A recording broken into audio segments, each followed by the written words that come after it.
86 caps for the Springboks, both as lock and flank more recently. Captain the Springbok twice. World Rugby Player of the Year, more recently last year, so fantastic there. Twice Rugby World Cup champions, isn't that great to say that? 2019 and 2023. 12 tries from the Springboks, otherwise known as the Malmesbury Missile. Please put your hand together and welcome Pieter-Steph to our presentation today. Now, Peter, you come from a rugby family. Your grandfather was a Springbok. He earned 14 caps as a prop in the 60s. Maybe you can start by giving us some background into your early life and into rugby and how your rugby career started. Definitely. First of all, thanks, David, for having me, and it's a huge honor and a privilege to be here with you. My grandfather played for the Springboks, and as a young guy, I've got 3 younger brothers. And as you can imagine, we started playing rugby, I think, before we could walk in the house. So that was something that was quite special. And when I started seeing what the Springboks meant and what my father told me what it meant for my grandfather, it's something that it was a dream. And the dream never faded away. I always kept it alive through all the difficult roads and the good roads we walked. But yeah, as a young boy, me and my 3 younger brothers, we used to play on the farm. It was normally, for instance, if the Springboks played a test match and we watched it on TV, when it's halftime, we went out to the grass and played a quick game, and then the game starts again, we go back and watch the game. And then after the game, there's another game. So, that's how it started in our family, and it was always a pleasure to watch rugby, and my family and my brothers just supported me.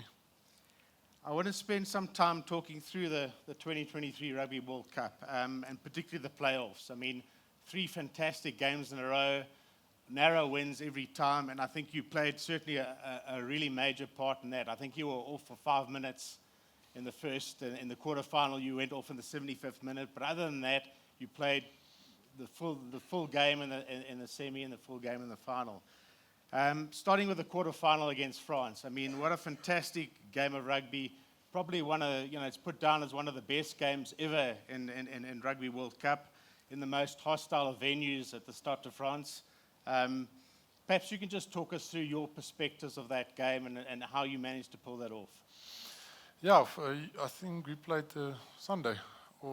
So the day before us, of course, New Zealand played against Ireland, and we watched that game together, and it was probably one of the best games we ever watched, and especially what it did for men for rugby. The way they played there and how Ireland and New Zealand just kept up with each other was unbelievable. Yeah, we played the next day, and so that was the night before the game, so we had captains. It's actually a funny story. So playing against France, you always realize you play games in your head, what they're going to do. They're going to poison the food. You're going to get a tummy that runs the next day. 95, eh? That's what they say. So, you always try to prepare yourself and play every situation through in your head and be prepared as well as you can. And so my family was there with me, and it was myself, my wife, my 2 kids. And we had single rooms, and they put us. The room was, I think, as big as the stage. So all the 4 of us had to stay in that room. So when I open my luggage bag, when I take out, I have to close my luggage bag, put it on the bed, take out the clothes, close it again. Otherwise, you can't move in the room. So all those kind of stuff. And then the night before the game, we went for captains, and we got back, and the air conditioner is quite hot, so the air conditioners were turned off. The central air conditioners. French hospitality. And exactly. And I went down. I realized it quite early. I think it was just at around 2 or 3 in the afternoon. I realized the aircons aren't working.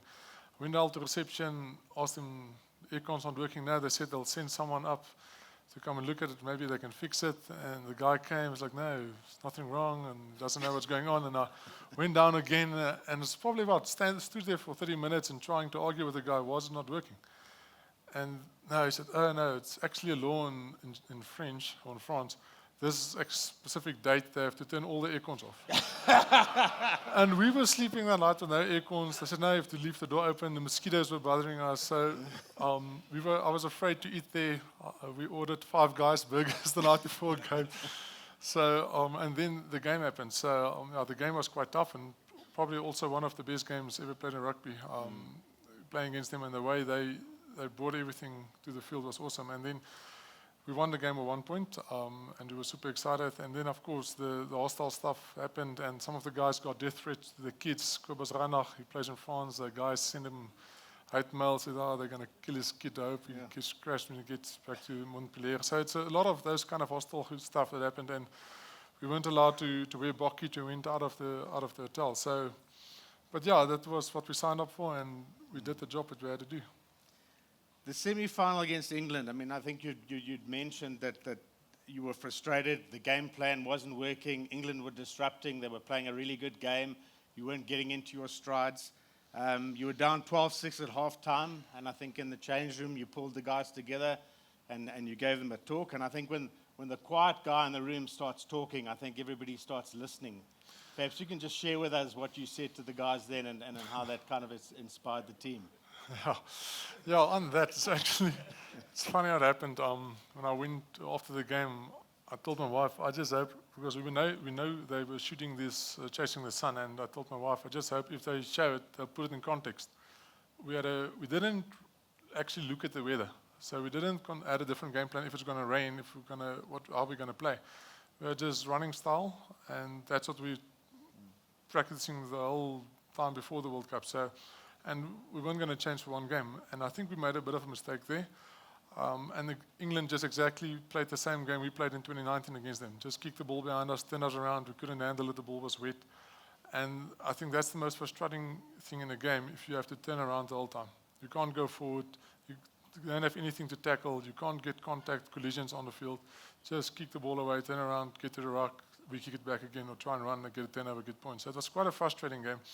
And then going into the halftime, we've got a routine going in. They've got the screen there with all the different categories of defense, lineouts, scrums, attack.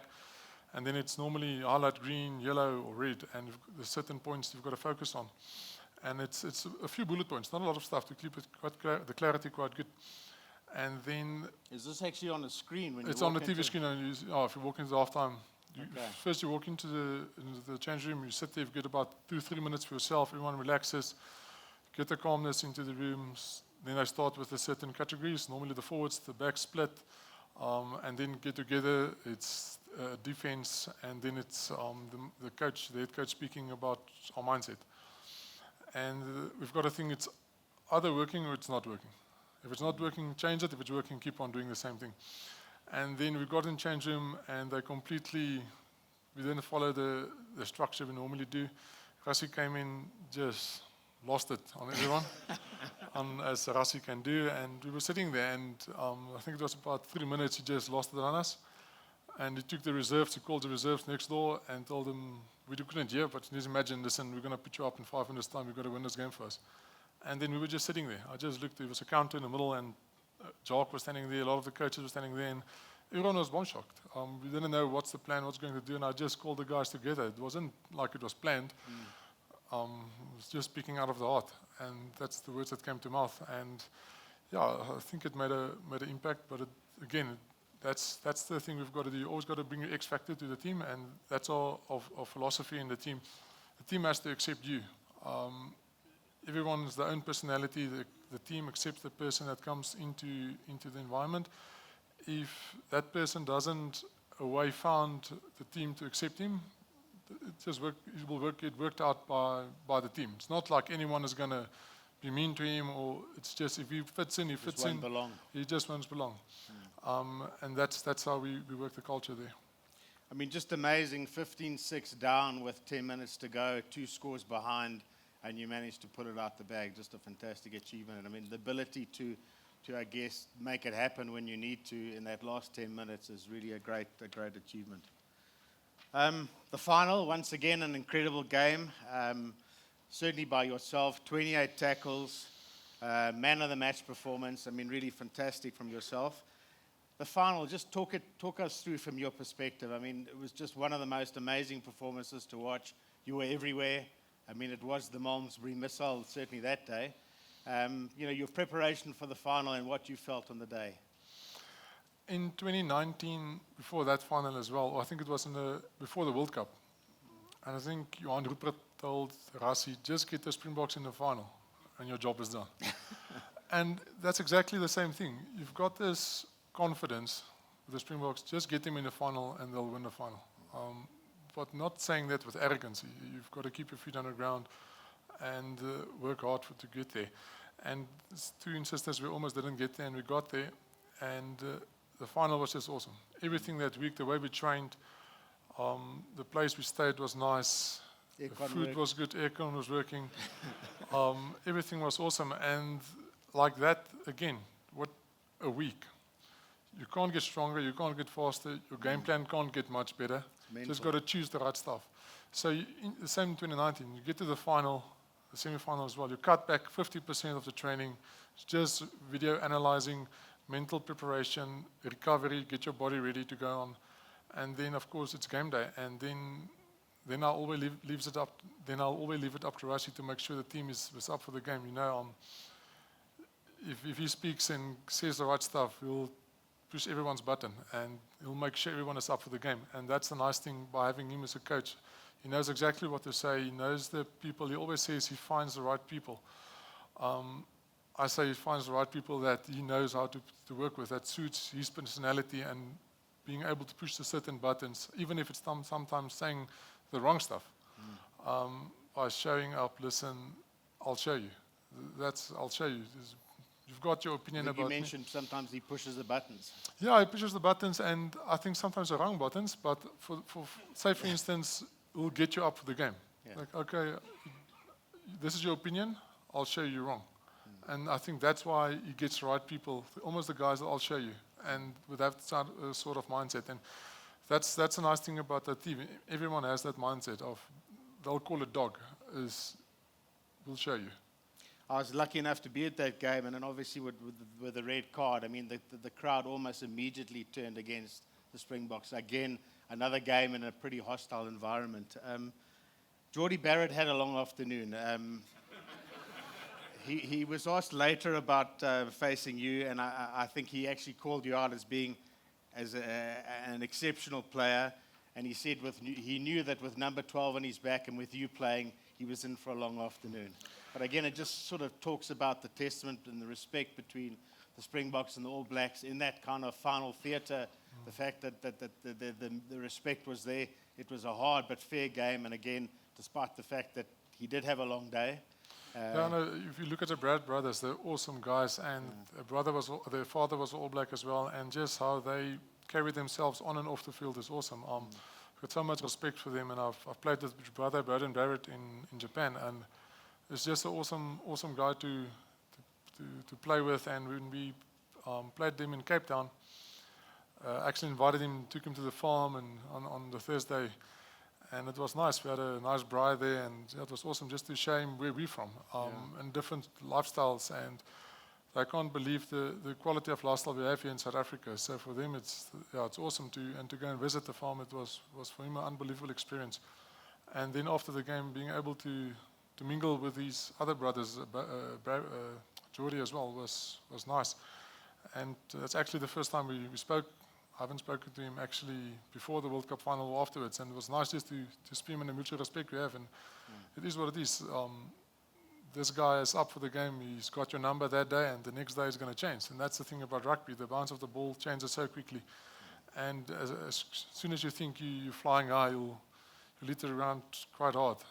Not long afterwards. He'll step you and you'll look stupid. Yeah, and that's the thing. And it happened in the past as well. So it can happen in anything in the life. You can quickly think you're performing, and the next game, especially in rugby, it's so short turnaround. The next day you lose. We lost to the All Blacks 57-0. The weekend afterwards, we lost with 1 point.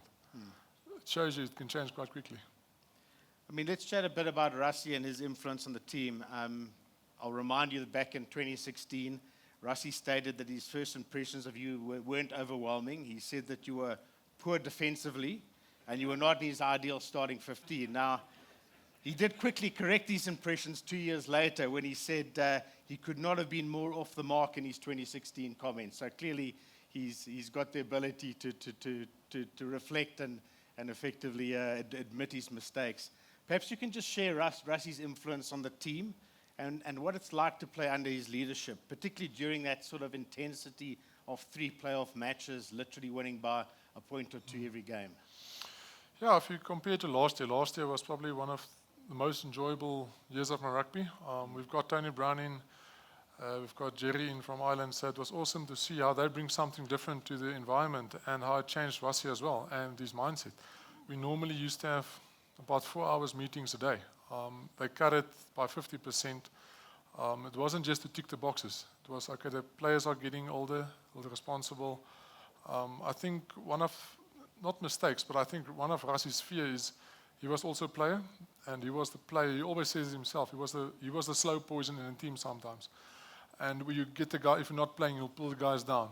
And he's so afraid of someone in our team does that, pulling the guys down. And that's one of the best things he does for the team is the guys that are not playing, they're the most critical part of the team.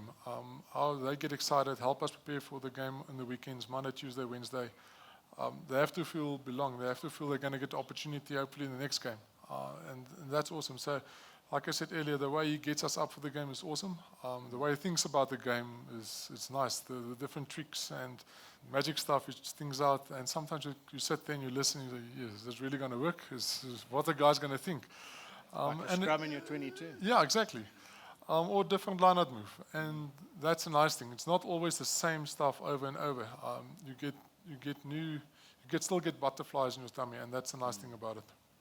Let's chat a bit about playing the All Blacks. I mean, obviously, traditionally, our biggest rivals. We've already mentioned your grandfather was a Springbok. He was part of the winning side in the 1960s All Black Test when they came over here. They won that series 2-1. What's it like playing the All Blacks? And talk a little bit about this streak that we are now with 4 consecutive victories in a row. Yeah, since a young boy you watch the All Blacks playing the Springboks, that's the best game to ever watch. The respect, you don't know which team is going to win. It's awesome. The hits and the contact collisions on the field is brutal there. And from a young boy, and watching the haka, it's something different. It's a mutual respect. It's difficult to sum it up what sort of respect it is, why it's there. It just is there. And it's the same from their side. Of course, we went through a difficult stage in SA Rugby a while ago, and it's almost like they were disappointed as well for us because they don't want it. They want us to be at our best, and to be at your best, it's awesome. To get the competition, force them to get better. If you can look at Super Rugby now, they want us back there. They said they miss playing against South Africa, the physicality, the big hits, and that's what prepared them for international games as well. But just to play them is an unbelievable experience. To watch the haka, to experience that a few times now is awesome. And then I love playing against them. They play an attractive brand of rugby, and they're going to try and outsmart you. So you've got to be fast if you're tired. And that's why we normally go with a 7-1 or 6-2 split against them, because it's normally the forwards in the last 20 minutes that get tired. And they put on the new backs, and the forward gets steps, and it's a try, and you lose the game in the last 20 or 10 minutes. And that's a mistake we've made in the past. So to play them, for me, is awesome. They'll always give you something to eat, to tackle. That's why, for me, it's an awesome game to play against them. The Springboks actually hold the record against consecutive wins against the All Blacks. I would have thought 4 was a record, but it's actually 6. We won twice in 1937, and then on the other side of the war, 1949, we won another 4 home tests in a row. So 6 is actually the record of consecutive Springbok All Black victories. So you've got another 2 to do. You've got 2 really exciting games coming up this year. The first one being at Eden Park. And I'll remind you, the last time we actually won in Eden Park was that 1937 test. So our record there is played 10, 1 draw and 1 win. So you play Eden Park the first weekend, and then the following weekend down at Wellington at the Cape Town. I mean, those are going to be 2 absolutely superb matches later this year. Yeah, it's an awesome challenge. It's an unbelievable challenge to go and play them there, and I just know Rassie is going to get us up for the game again. He's going to find something to scratch your skin where it doesn't itch, and then the players will perform. I think South African rugby is in a very good space at the moment with all the talent we've got. We do have a few injuries at the moment, but the depth is better than it was in the past, and I think that's what they're doing quite well, is building depth, playing. We've got a saying, we've got 2 teams, and we've got the Springbok teams, we've got 1 and 2, and we want to be the first and second ranked team in the world. Both has to be Springbok teams. And that's how we drive each other in the squad. So that's an awesome philosophy. It's something we started this year as well. It's building depth, and we're busy creating that. So I think that's definitely a positive point. And then to play them there, it's going to be a really proper challenge, and you can't have a better challenge to play them there. Yeah, 100%. And then another 2 huge matches at the end of the year-end tour, one against France and one against Ireland. So it really is a fantastic year of rugby coming out at the end of this year. I mean, obviously you're injured at the moment, but when do you hope to be back, and how's the injury progressing? It's actually, I had a shoulder op that started in 21. I had a first operation and it went bad and broke the screws and the bicep tore off, and I pushed through it and played with it until end of last year, and it just started to get worse, and I had to look after myself. In the second last game, and I ended this one as well. So they fixed this one, did a scope on this one. But yeah, it's not the first time. I know the road back, I know it's going to be tough, but it's a nice challenge as well. Stood up in the past, I think this is the 18th operation I had, so it's nothing new. You're number 1 in Discovery, eh? Yeah, they're losing on my medical aid. Yeah, so it's awesome to play this game. It's an unbelievable honor and a privilege, and especially to be part of a team like that where you can put your body on the line and play for each other. It's awesome. I'm very grateful for that. We've talked about the All Blacks. I mean, maybe how would you change your game plan when you're playing other sides? Let's talk maybe about France, England, or Australia. How do those sides play differently, and how do you need to change your game plan when you're playing those different sides? Yeah, you saw they changed the laws quite a lot, especially the one where the French normally play, where they kick and Antonio Dupont and the forwards will rest in the middle of the field. And as soon as the guy catches the ball and runs 5 meters, they're onside.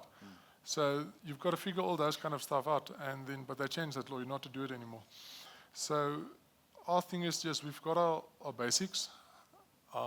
We've got our way where we want to play certain parts of the field, exit zone, pressure zone, space zone, and point zone. And it's not going to change a lot. The thing is, they're going to try and take quick lineouts or not quick lineouts, slow the game down. In the past, they said the Springboks are normally physical, very slow side, and quite heavy. And Rassie always puts, in captains, he puts the age, the weight of the teams, and the packs. And we're normally not the heaviest anymore. If we're the heaviest by 2 kgs, or they'll be heavier than us by 2 kgs. All the teams are similar weight. So it's going to be, they're going to try and outsmart you with the fast play, or normally it's around the breakdowns. And that's where I said earlier is where the forwards get caught sometimes. Is where you pillar on the left side and the catch on the right side, because you see the ball coming away from you, or going away from you. You're not the catch-up defender. You think you can switch off, and there's a gap to go and score the try. If you look at they call it underruck, if you play against New Zealand, the guy will catch the ball on the edge of the field, and he'll run across, and he'll beat the third last guy on the other side. You're not thinking the ball is going to come your way, and you switch off, and they get a line break that side. So it's a lot of those kind of stuff where you always have to be on your game. You can't switch off, and I think that's the main thing, is to never switch off and always to be ready for a quick play, because that's where you lose a game these days. And England, well, how do you face up against them? Obviously a thinking team and a well-drilled team, and kind of work out. Yeah, you never want to lose against England. You never, and it's not me saying that. It's everyone else telling me that. And you go, look, we played them last year, at the end of your tour, and of course, Rassie has a bit of a battle with them due to a lot of other stuff. But the mistake we made for that game, and he admitted it, we were too emotional before the game. We almost went off plan.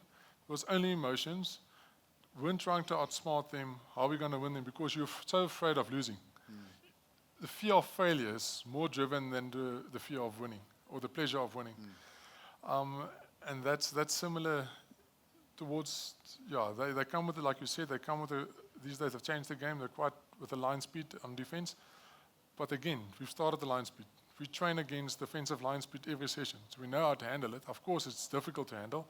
So you know where the weak points and strong points are. So you can try and focus on that. And then they're going to definitely be a smart kicking side. They always try and pin you because that's the way they play. And the conditions up there, it suits them. And then we're one point where they're good as well as the breakdown. I think definitely the mistakes the Springboks has made in the past is the breakdown. If you think you're good at a breakdown, you leave the throttle a bit, you know it will handle itself, and then in the next game you lose the game, and where's the problem? It's a breakdown. And so Dwayne is there at the moment. He's the breakdown coach, and he puts a lot of emphasis on it and drills afterwards to focus on it. So after the game, he goes there, and Dwayne is not 118 anymore.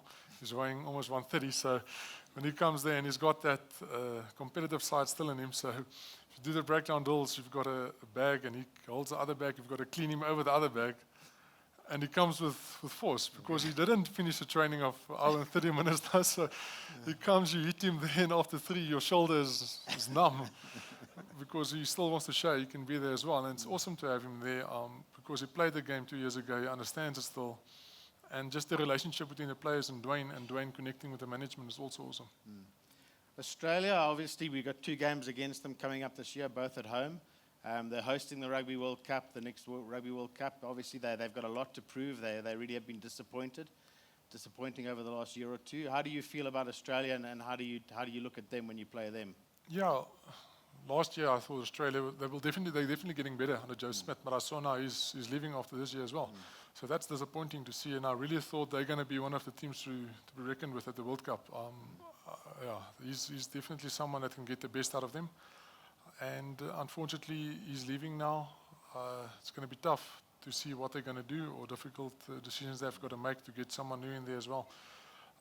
But it's always, rugby is a funny game. You can win by 50 points and lose by 1 point the next game. And going back to the New Zealand game, I think if Sam Cane didn't get a red card, we would have beaten him further at the end of the day. Okay. Normally when something like that happens, You take your foot off. without knowing it, you take your foot off the petrol. Look, we also had 2 cards as well, so we were, Exactly. we So were 20 minutes with. yeah, but without taking the foot off, taking the foot off the petrol, you're doing it, and they pushing harder because they know they've got something to prove. And it's the same thing that happened in 20. And we played them 2022 when I got a red card. So we had this opportunity to beat them. I got a red card, and unfortunately, it is what it is. Just going back to the instance as well.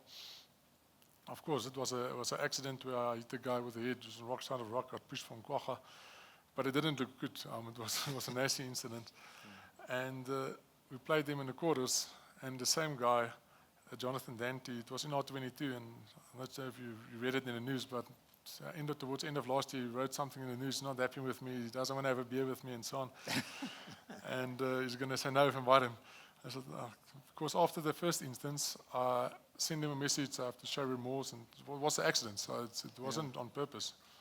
And it happens in the game sometimes. And in this instance, it was in R22 in the quarterfinal, and the ball jumped out of the ruck, and I went for the ball, and I dive on the ball, and of course, I hit something with the head again. Yeah. My head is sore. And we got the penalty. I'm not can't remember the exact instance why. I think he was offside or something like that. And we got a penalty, and I just saw this guy's laying down on the ground again. And I exactly knew it was the head on head again. Same instance. And Mani was there, and I just told him, Mani, kick the ball. Just kick the ball so we can go to the line and get the play on. And after that game, he sent me a very bad message. He said, yeah, I'm such a bad sportsman, and so on. So, but that's part of the game, and you understand it as well. You put yourself in a guy's shoes like that, who hosts the World Cup, who lost the World Cup. You try to justify yourself, stuff that happened. I know my side is clean. It was never on purpose. It was part of the game. And you apologize. I apologize. It's a contact sport. But again, in surfing, people say stuff sometimes they don't mean. If you put yourself in their shoes, you understand why they say that. It's not always to say it's right, but you understand. Now, we've still got about 10 minutes left, so we're willing to take a few questions from the floor. If anyone's got Jacques, first out the box. Okay, I'll just ask now, Mike. I just find it amazing as a spectator. It seems like this current team we have the last few years, you just never believe you will lose the game. It doesn't matter what's going on.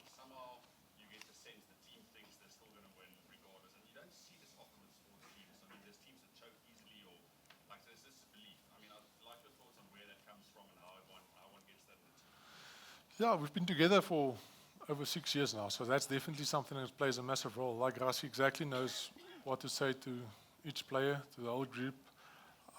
And confidence is a dangerous thing. It's a really dangerous thing. If you have the worst game plan and everyone buys into it and believes in it, you're going to win, always. And you get the best game plan, the players doesn't believe in it, half believes, half doesn't, you're never going to win. So I believe the way we've built over the past and the message that's get told, the right message, the research gets done by the coaches, shows you with evidence the stuff, brainwash you in a sort of way, what they're doing, how they see us, how they patronize us. Everything plays a role. And that's something a South African has, is, okay, I'll show you again. You can patronize me, you can say this about me, but let's get onto field and I'll show you what we can do. Even if it might not make sense to you, but it makes sense to us. Got a question there.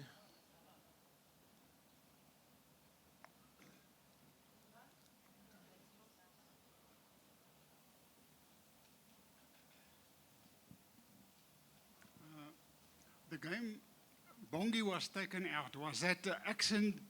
Was that deliberate? Or what should the punishment be for a move like that? Yeah, if you look at it, it can be accident, it can be deliberate. I will never do it deliberate, so I believe no one else will ever do it deliberate.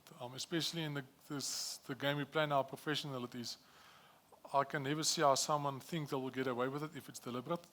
You get into a situation where it's life and death, almost, and you want to clean this guy, otherwise you're going to lose the ball in the breakdown. And you do what you have to do, and sometimes it's difficult on the circumstances. You've got this pressure, you're tired, you're not 100% thinking clear, you do something and it's an accident or it's deliberate. I believe it was an accident. It's sad that what happened and how it happened, especially being the second time in the final he went off quite early. And the refs made the laws. They make the decisions on it, and we just try and stick by that. And that's something, the Springbok team, we want to be the team with all those laws and so changing. They definitely want to make the game safer, and the game is becoming dangerous. The guys are getting stronger and faster, so they have to make it safer with all those laws, and the guys' ligaments getting injured. And I've had 2 knee injuries, and you're out for 9 to 11 months, and it's tough. And sometimes it can be a career ender. So they just make the laws, and we just have to stick by it, and that's as easy as that. Can I ask quickly a question here? Peter, the island, lately it seems, I want to say they got our number. Yeah? We're also. Yeah. So it's a well-oiled, drilled machine, you know, the Irish team. So the game on 22nd of November, which I booked my ticket, are we going to win that match? Definitely. No, definitely. We'll always give everything we've got, and you've got to believe in yourself. If we don't believe we're going to win the game, why are we going to play? We're going to come. It's going to be a tough game, I can promise you that. And they're going to come with everything they've got. And it's always, again, for us, it's difficult to play against England because of the relationship Rassie has with them and so on. So for him, it's personal. He doesn't want to lose against them. Why is it so personal? No, it's with just England? because he's been there. He's been there. They're so Rassie, not my words, says the England, and it's the truth. They've got everything in the country. Everything works. They're fortunate. They look well. He always explains it like this. One day he was driving to training. There's a guy on his bike driving in the middle of the road with a cycling 20 kilometers an hour. There's a line, he's not allowed to overtake the guy. This guy is cruising on his bike. You can't push the horn at him. If you push the horn at him, he's going to be upset, going to cry, go to the police station, open a case against you. But that's how he sums it up. So it's, this is one time, okay, it's bad if you look at it, but I can't remember the real story now, but it was something with a swan. And this guy killed the swan, and it was the headline of the newspaper the next day. Yeah, in South Africa, you get killed, it's at the back pages. Someone gets killed. So it just shows you what the reality is. What the reality, in life and that side. So I think we definitely do have it a bit tougher than them, and they always say they're the best team in the world. They try and patronize you, say, listen, if we lost, no, well done, you guys are the best. Like Eben said in the pool game in the World Cup final, no, we'll see you in the final. So they try and patronize you in sort of where they believe in themselves, but there's a big difference between arrogance and confidence. And I'm not saying they're arrogant, I'm not saying that at all. They're an awesome team, and you can lose against them. They can beat any good team. If you look how they play now in this last few games, it's one of the best teams in the world. And everyone has a different opinion, and you respect it. Of course, they have to believe and say they're the best team in the world, and we've got to say that as well. But then there's a reality where you could look at the world rankings, and that's how it is. Pieter-Steph, you know, if we watch Rassie on TV, he talks for 80 minutes during the game. I want to know who summarized whatever he's saying, and how does it get communicated to you guys on the field? No, it doesn't. It doesn't get summarized and it doesn't get communicated. No, it's tough, and he's trying to be better on it as well. And that's, for instance, in the England game, he said he lost it, unfortunately, and he admitted it, and it's something he has to work on, and everyone makes mistakes. And we're all human beings. I make mistakes on the field, and the next game you're going to try and not make the same mistakes. And no one is perfect, and I think that's the nice thing about the team. You make a mistake, we accept it, but you know the guy behind you or next to you is going to help you out. You got that guy's back. So we always say the team protects you. You can hide away in the team. If you have got a bad game, the team will protect you. And the next time you will get another chance. And the next time, but as soon as it becomes an obvious thing, we'll start figuring out, okay, listen, it's not, and again, it's not the player's responsibility. That's the management of the coaches to sort that out, what's happening, and then to work with you through the circumstances or what's going on to get better and back on track. Anyone else? Maybe a last Steph, one? how's it? Here at the back here. You've spoken a lot about being competitive and confident. Like, how do you carry that into 2027? I mean, like, with all respect, you've basically completed the sport, right? 2-time World Player of the Year, double World Cup winner.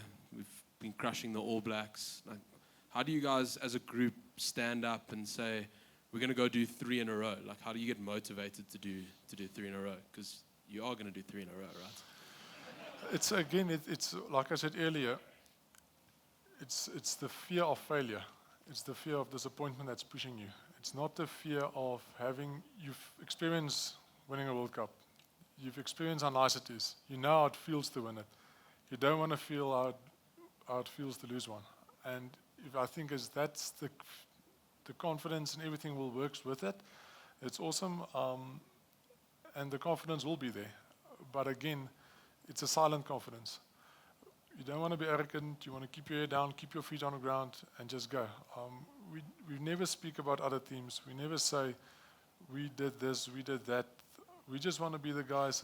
It's fine, we'll do it. And let's keep going. And that's the philosophy of myself. It's a philosophy of the team. And I think that's what's definitely a big positive in the environment, is no arrogance. If something gets said to anyone, take it on the chin, goes on, fix it. And that's a nice thing. Peter, that's interesting because I guess that's similar to our business as well, where, you know, there's no holy cows. If people discuss mistakes, you know, we don't hide mistakes. We face up to them. We look at them. If something's going wrong, we engage it. We'd rather cut the position quickly. We talk about it honestly because, you know, whether we like it or not, investing is a contact sport as well. You know, yeah. we make a lot of mistakes, and I think that that's so important, is to just be honest, and when people do make mistakes, acknowledge it, deal with it early, and deal with it before the problems get sort of big. I mean, I know it's like in the construction industry, if the things start going wrong, if you intervene early, you can fix it. If you try and hide it, the problems just sort of compound. So I mean, again, it's similar to, you know, we resonate with that kind of philosophy, is if there's a problem, admit it and fix it and move on. You know, it doesn't last, rather than let it fester and compound. And for us, what the big thing is good communication. To understand why this decision was made. Okay, listen, I shoot out of line. This guy didn't come with me. Why didn't he come with me? No, he did a 100-meter sprint trying to tackle the guy because he was tired. So you understand it. It's okay. It happened, and it's going to happen in the future as well. Okay. Hi, Peter. You've been very nice about everyone in your team so far. If you're going on tour, who's the one guy you don't want to be your roomie? Wilco Lou. No, no one can sleep with him because he snores too much. No, they say, I haven't experienced it, I just know they say you can't. I think Ruan Norkier was his roommate and he says, no, you can sleep with anything. And in the middle of the night, he took his blanket, he slept in the bath. And the Wilco was going to the toilet at night and he opened it and he said, why are you lying here? No, you're snoring too much, I can't sleep. And maybe following from that, your 2 or 3 closest guys in the squad, who are your mates that you'd go for a beer Yeah, with? no, Squacha and myself are very good mates, Andre Esteres and Jasper. So you've got your friends, but all of us are friends. But those are the guys you've got a go-to personal guys. relation, and it is what it is. And that's a nice thing is everyone respects each other. Every culture respects each other. And that's definitely the best way to handle every situation with the cultures and so on in a team is there's just respect. I respect you, you respect me, and that's the way it is. A lot of people idolize you, as children. I just wanted to know, who did you look up to as a child? Yeah, I always looked up to Skalk Burger, Johan Smith, Pierre Spies, Richie McCaw. I always wanted to play loose forward, and it was a long road to get there. My ears are a bit sore after playing lock to get there, but yeah, I had the dream and I kept it alive, luckily, and stood up after all the knockdowns and so on. But yeah, it's life. But yeah, those guys were the guys I looked up to in the way they played. Thanks, Peter. Just to wrap up, I mean, it's been a fantastic chat. All the best about the injury recovery. There's a heck of a lot of rugby left this year. And certainly some fantastic games there, and obviously in 2027 as well. We look forward to you getting to your 100th, and look forward to seeing you there as potentially pulling off the hat trick and 3 in a row. But thank you. It's been fantastic having you here, and thank you very much, and all the best in the recovery. And we look forward to seeing you at the second half of this year. Thank you, David. Thank you, everyone.